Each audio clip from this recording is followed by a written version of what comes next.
உன்னால் முடியும் தம்பி தம்பி. என்னடா கோயந்தா பையனை கூட்டினு இவ்வளவு வேகமா போற?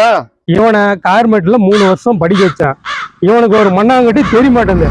இப்போ வந்து கவர்மெண்ட் ஸ்கூல் கூட்டின்னு போய் சேர்த்தலான்னு கேறான். உன் தோளை உயர்த்து தூங்கி விழும் நாட்டை எழுப்பு. கோயந்தா போகும்போது சின்ன பையனா தான், வரும்போது பெரிய பையனா இருக்கான். ஸ்கூல் வேணு படிக்கட்டு கால் எட்டலன்னு சொல்லிட்டு பையங்கால போய் பட்டையில நீட்டு வந்தாலும். முன்ன போனவன் சின்ன பையன், இப்போ கூட்டு வரவன் பெரிய பையன். இவன் கவர்மெண்ட் ஸ்கூல்ல நல்லா தான் படிக்கிறான். இவனும் நல்லா படிக்கிறது கார்மெண்ட் ஸ்கூல் கூட்டு போறான். ஆக கவர்மெண்ட் ஸ்கூலு உங்களுக்கு டஸ்ட்பின் மாதிரி. பொத்தல பொருள், ஓட்ட உடைச்சல் அதெல்லாம் அங்க தள்ளி விட்டுருவீங்க. நல்லா படிக்கவே தெரியாத குப்பையும் கோலத்தையும் எடுத்து போயிட்டு கவர்மெண்ட் ஸ்கூல்ல சேர்த்துருவீங்க.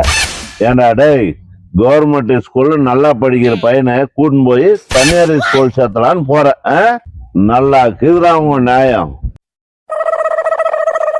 ஆமா, உங்க பையனை பள்ளிக்கூடத்துல சேர்த்தன பின்னாடி எப்பயாவது ஸ்கூல் பக்கம் போயிருக்கிறியா? படிக்கிறது இவன் வேலை, சொல்லி கொடுக்கறது வாத்தியார் வேலை. எடுக்கன்னா வேலை அங்க.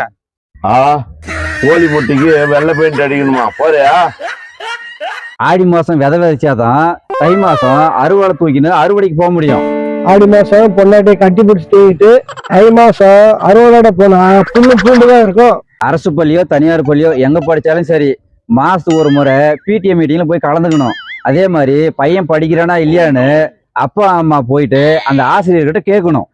அடிக்கடி பெற்றோர்கள் வந்து ஆசிரியரை போய் பார்த்தா தான் இந்த சமூகம் வந்து நம்மளை கவனிக்குது அப்படின்னு சொல்லிட்டு அந்த ஆசிரியரும் நல்லா சொல்லி கொடுப்பாரு. அந்த பையனும் படிக்கிறானா இல்லையான்னு அப்பா அம்மா தெரிஞ்சுக்கிற ஒரு வாய்ப்பு கிடைக்கும். டேய், எங்க பசங்கெல்லாம் காலேஜே முடிச்சிட்டாங்க. இருந்தாலும் எங்க பசங்க படிச்ச ஸ்கூலு நீங்களும் போய் நான் பார்த்துட்டு வரேன்டா. இனிமேலுக்கு மாசம் ஒரு முறைண்ணா, வாரம் ஒரு முறை போய் பார்த்துட்டு வரணும்.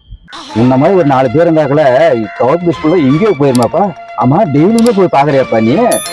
அட நீ வேற, பள்ளிக்கூடத்தை தாண்டிதான் டாஸ்மாக் இருக்கு, அதை பார்க்க போற. அப்படி